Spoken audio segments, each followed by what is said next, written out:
Welcome to our module on Introduction to Philosophy, Plato, and the Republic. This module is going to kick off our unit on Socrates and Plato, two of the most formidable minds in the philosophical world, and we're going to learn a little bit more about the world which they come from, who they were, and some of the key works that Plato wrote about Socrates that's going to lay the foundation for some key philosophical concepts that really brings philosophy into the Western world. So this is going to be a great place to start to understand what philosophy is. So on that note, what is philosophy exactly? So philosophy actually comes from the Greek word meaning love of wisdom. So philo coming from love. And it kind of means a couple of things. It means a search for self-understanding, love in the pursuit of wisdom, asking of questions about the meaning of our basic concepts, and the search for fundamental beliefs that are rationally justified. Here's the thing about philosophy. It is the preeminent course of study. And I'm not just saying that because we're in a course of philosophy, but as you look to the early beginnings of philosophy, especially in the Greek world, all the other subjects we can think of, modern science, mathematics, all of this comes from philosophy. Why? Because in many ways, philosophy was the thinking of ideas, the thinking of why and the purpose of how anything came to be before we kind of had the modern sciences and subjects that we have today. So all the ologies, so to speak, come from philosophy. Our understanding of right and wrong, ethics, that starts from philosophy. Our understanding of quantifying something originally started from philosophy. So all these other subjects really find their roots in some way, shape, or form in one of the philosophical schools of thought. Why? Because these individuals wanted to know more. They wanted to ask questions. And so as you engage in this course, I invite you to do the same thing. Ask questions. The whys, the hows, questions of purpose and meaning. That's one great way, just by getting used to asking questions around these subjects, of becoming a philosopher. So here are an example of all the different branches or main branches of philosophy. Like I said, there are different subjects that find their roots ultimately in philosophy. But here are some of the main different branches, and some of these we're going to cover throughout the course. For example, metaphysics speaks to how do we study the universe and the reality around us, just focusing on understanding that. So we can definitely see how metaphysics can be a basis for some of the other sciences. Philosophy is a social science. You can see how some of these branches might lead to some of the other sciences. Logic. This is going to be a great piece, especially for Socrates, and we're going to get into Socratic logic later on. It's basically, how do you create a valid argument? How do you think logically about how you get to a conclusion, and explaining not just your conclusion, but how you got there.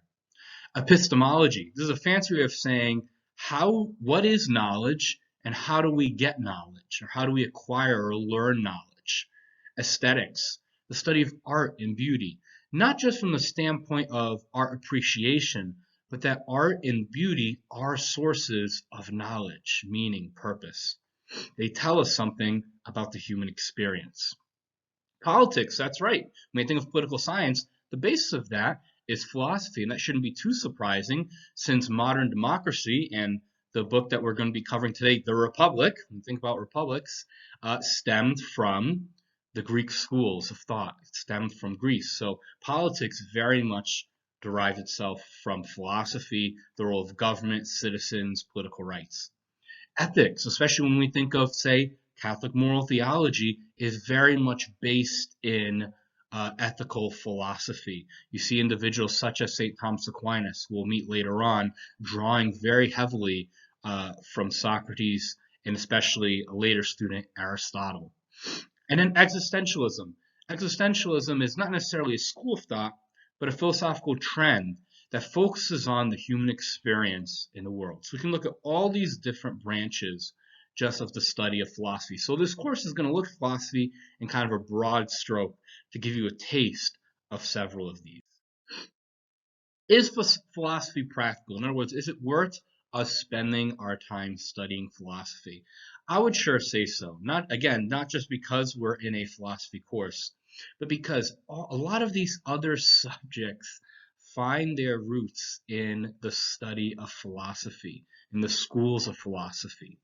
Philosophy isn't so much a topic to learn about, so much as a skill set to develop. When I just talked about asking questions of meaning and why, we think of perhaps we'll learn later on the Socratic method of being able to deduce logical conclusions. That helps with problem solving skills. Philosophy was also very much based in the Greek school of oration, of public speaking. So being able to communicate our thoughts articulately, giving a persuasive argument in terms of using logic, able to communicate our thoughts that way. So a lot of these kind of just human skills, writing, persuasive communication, problem solving, are all skills that if we learn philosophy well, we'll pick up. So absolutely philosophy is extremely practical because while the sciences proper might tell us how something works, it's really the role of the philosophies and the ologies, so to speak, to tell us the why, the meaning, the purpose that an algorithm may not be able to tell us. So before we get into the person of Socrates, who we'll meet in a second, let's take a quick look at what the different philosophical schools pre-Socratic, in other words, before Socrates pretty much arrives on the scene, looked like. Even though Socrates might have lived at the same time as some of these individuals, it's important to know see the development of philosophy in Greece. Why? Because as you'll see in these different schools, so to speak, these weren't physical building schools so much as schools of thought. You'll see the human desire to want to reduce existence to a single element or to a single point. Why? So we can understand, why does any of this exist? Where did any of this come from? The more that we understand that, the more we understand who we are and human existence. So you can see that even from the earliest of ages, humans just want to understand why the world around us. So it's easy to understand then why different subjects kind of all stem from philosophy. So whether it was the Milesian school of Thales, Anaximander, and Anaximenes, that were trying to say, all right, what is the one element, so to speak, that all existence is dependent on? Without this, it can't exist. So you might think of chemistry and the periodic table of elements. And we say, well, the world is really made up of a lot of elements. Before we had an understanding of that, they tried to understand, well, is there a single element that we can reduce existence to? So you can see how the sciences, chemistry, derives from philosophy. So some said, Thales said water, and Anaximander said apeiron, which is this undefined element, and Anaximenes said it was air. Then you have Pythagoras. This name might sound familiar to the Pythagorean school of thought because that's where we get the name for the Pythagorean theorem. Why? Because Pythagoras said, well, it's not water or air or apeiron, it's numbers. Mathematics is what governs existence. Everything is governed through an algorithm or some kind of number, not from the sense of devoiding existence from meaning, but he saw numbers as sacred.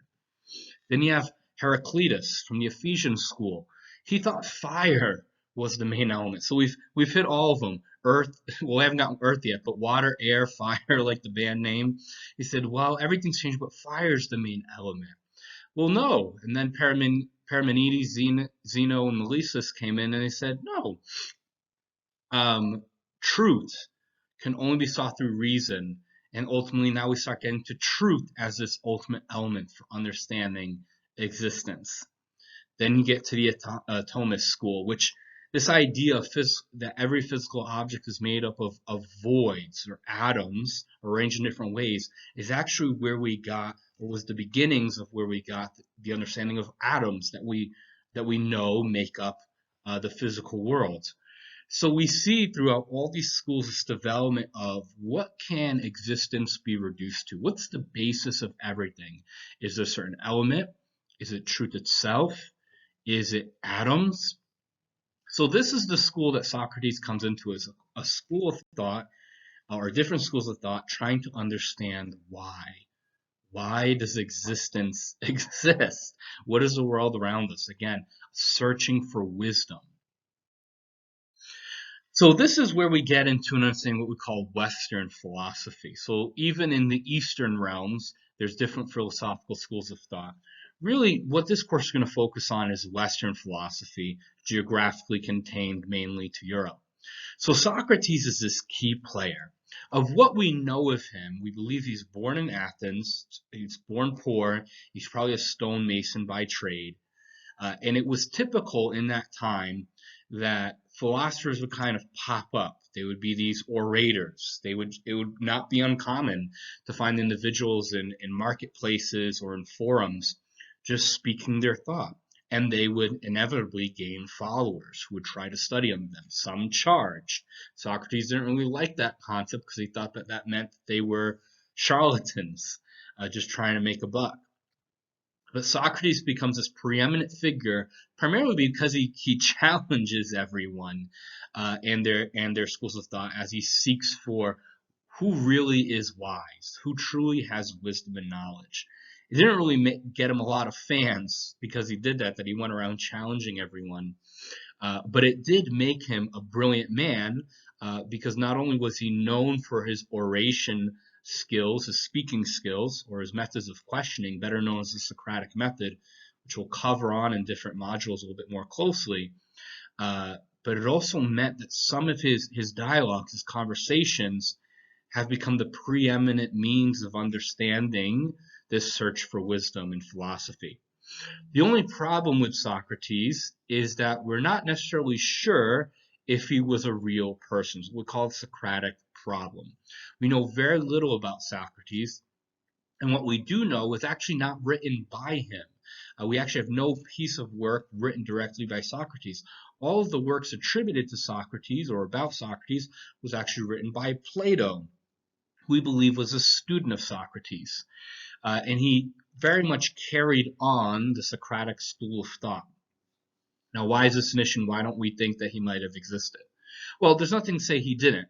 But because we have so little information on him, one theory is that Socrates was actually a character that Plato invented or created in order to put forward Plato's thinking or Plato's philosophies.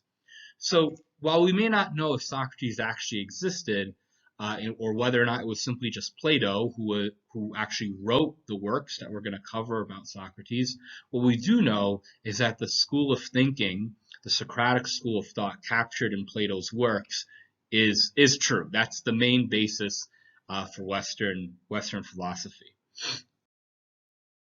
Here are a couple key concepts as we go into the Republic, which is one of Socrates, if not Socrates' most important work written by Plato. There's two key concepts in the Republic before we go any further. The first is the tripartite theory of the soul. So when we think of the soul, we might think of religious terminology of the soul not being able to be seen, but our connection to God. And really, that's it. That concept of a religious understanding of soul, at least as St. Thomas Aquinas puts it forward, is really based in the tripartite theory of the soul from the Republic. And it's basically, it comes from this dialogue with this individual, Phaedrus, where Plato discusses his understanding of rationality in the soul. So according to Plato, the soul can be broken down into three parts. Reason, which is the part of the soul responsible for thinking and understanding when something is true versus false, real versus not apparent, and the part that helps us to make rational decisions. The spirit, which is the part of the soul responsible for all desires that want victory and honor. So honor is a very key theme in ancient Greece, where an honorable person is thought to be someone who is also happy. And that's going to be a key thing that Socrates seeks after: happiness, meaning, the well-lived life, so to speak. If an individual has a just soul, the spirit should enforce reason so that reason leads. So again, someone who is just, someone who is honorable, is also reasonable. Frustration of the spirit will lead to feelings of anger and feeling mistreated. Then you have the appetite, or one way this is explained is the belly. This is the part of the soul where very basic cravings and desires come from. So, for example, things like thirst, hunger can be found in this part of the soul. However, the appetite also features unnecessary and unlawful urges like overeating or lustful urges, gluttony, for instance. Um, so we see the soul is kind of almost looking at functions of the human person. And so this was their attempt to reason to understand, well, why does the human person function the way they do? And it kind of stems from this understanding of the theory of forms, that there's something beyond our understanding that is the basis for how we're able to see the world. So for example, the theory of forms is another key concept in Plato, and perhaps one of the most important concepts in the Republic, was that reality exists on two specific levels. The first level is the visible world that is made up of sights and sounds. The second level is the intelligible world. In other words, what he refers to as the world of forms that gives the visible world its being. So for example, when a person sees a beautiful painting, that person has the ability to identify beauty because that person has an abstract concept of what beauty is. Therefore, beautiful things are seen as beautiful because they're part of the form of beauty that already exists. While things in the visible world can change and lose their beauty, the form of beauty is eternal, never changes, and cannot be seen. And Plato believed that concepts like beauty, courage, goodness, temperance, and justice exist in the entire world of forms. That there are certain just forms that are eternal, always exist outside of space and time, and are unaffected by what happens in the visible world. So the more that we can study and understand and grasp these forms that are eternal, the better that we can understand that first specific level, the visible world, which the forms kind of help us to understand and better experience. So while the idea of forms appears in many of Plato's dialogues, Plato's concept of forms differs throughout his various texts, and sometimes those differences are never completely explained. But through the theory of forms, Plato incorporates abstract thought as a means to achieve greater knowledge. So in other words, as we're thinking about different thoughts, abstract thoughts, and we're able to put meat onto those thoughts, so to speak, we're able to define them better, then we're able to gain or create knowledge. This is a good point to venture into the allegory of the cave. Now, the allegory of the cave comes from Plato's Republic, and it's a quintessential example of really understanding philosophy and kind of too this idea of the theory of forms, of understanding what is our true reality and how can we gain greater knowledge so that we can better understand our existence that's kind of limited because all we can kind of sense is the visible world without understanding what causes the visible world, so to speak. So the allegory of the cave in the Republic is set as a conversation between Socrates and Plato's brother Glaucon. And in this dialogue, Socrates asks Glaucon to imagine a world where an illusion is perceived as reality. And this is where we get the allegory of the cave. Illusion is perceived as reality. So basically, picture, according to Socrates, a cave. And inside this cave is a group of prisoners that have been locked up there since birth. So they've grown up in the cave. They've grown up locked in the cave. They can't move. Their necks and their legs are chained, so they can't shift around. They can't turn and look behind them. They can only see in front of them a stone wall. Behind and above the prisoners is a fire. And in between the fire and the prisoners is a low wall where people, showmen, walk carrying objects on their heads. So that this way, when the fire reflects onto these objects, you may see in the picture a vase, a horse, a circle, and a bird, it casts shadows onto the wall. So all the prisoners see are these shadows that pop up from time to time on the cave's wall. Now, because these prisoners have never actually seen the actual items. Remember, the showmen are behind them. They've never seen a real vase. They've never seen a real horse, a real circle, a real bird. They think these shadows, these illusions, are the items in and of themselves. Like the shadow of the horse is the actual horse, but the shadow of the vase is the actual vase. And that might sound silly to us because we've seen a horse, we've seen a vase, but again, imagine you've been in a cave your whole life and you've never seen any of these things. All you know is darkness, noises in the cave, and these shadows that pop up from time to time. Since that's all you know, then the shadows are what you think are real.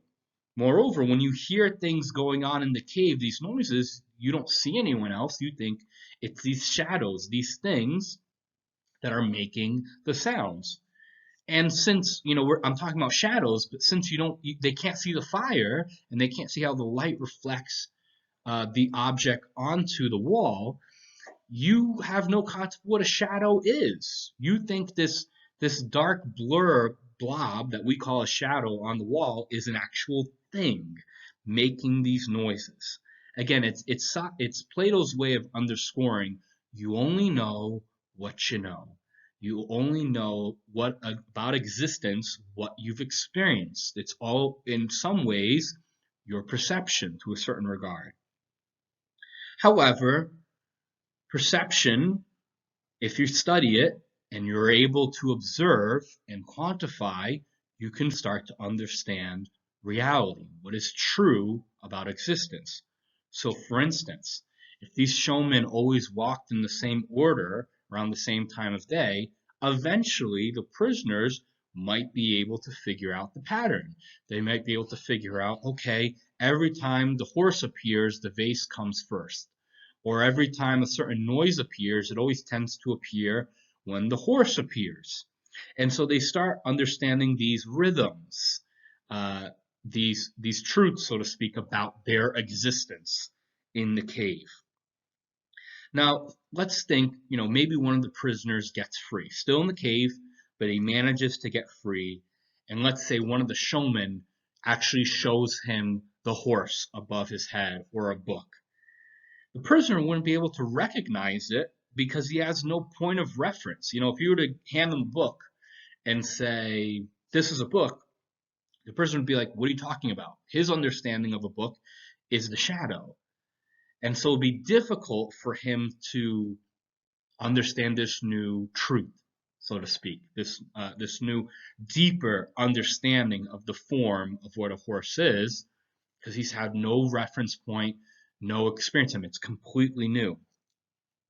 Well, then Socrates continues in this dialogue. He says, well, what would happen if that then freed prisoner would then to stand up and then look at the fire?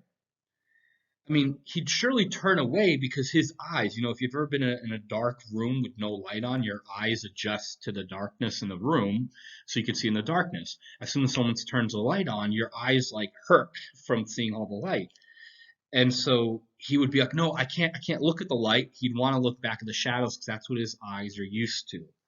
So again, this idea of, while to us we're like, well, the fire is really what's causing the shadows, and the horse is really the horse, not the shadow. When that's all you've known all your life, it's going to be hard to understand that your perception of reality wasn't accurate at all. Well, Socrates takes it another step further. He says, well, what if the prisoner makes it past the fire and makes this ascent to the outside, is actually able to make it out of the cave? Well, at first, if he was frustrated by too much light coming from the fire, he'd probably be frustrated by seeing the light of the sun. The sun would be so bright he couldn't see. It would be like a whole new world. Like the fact that there was an outside. I mean, he'd have to come to grips with he's been in this cave his whole life, and there was this whole wider world, and that might be a lot for him to accept. He might just want to go back into the cave because he knew the cave. He felt comfortable in the cave. He felt stable in the cave. And so he could process it. Whereas opposed to this idea of this whole new world, he'd probably question his life, his purpose, his existence. But then again, once he became acclimated to it and adjusted to it, he would see that the cave was really incorrect, and that this wider world is actually true and is actually the real existence. And he would look to the sun and see that it wasn't a blinding force, but rather it was what created seasons, and the years revolved around this idea of the sun. Once he'd be able to observe it more and understand what it was, and was even the cause for what he and his fellow prisoners had been seeing in the caves. Remember, the fire, that light, was actually what caused the shadows, that the shadows weren't things unto themselves. The prisoner would not look back at those days with fond memories, because he'd be like, oh my gosh, what was I missing? He would realize that his existence in the cave was limited. It wasn't real existence. And he would understand that his previous perception of reality wasn't true, because now he's experienced what true reality is. The freed prisoner, let's say, would then go back in and want to tell the other prisoners about the existence outside the cave. When the prisoner returns, he would struggle to adjust to the darkness. Remember, like, just like you were in a dark room and someone turns on light, it hurts. Well, say you've been outside and you go into a dark room, you'd have a hard time seeing again because you're used to the light. And the other prisoners would think he's kind of acting odd because he's acting in a way that they're not used to. They're used to the darkness in the cave. They're used to the shadows.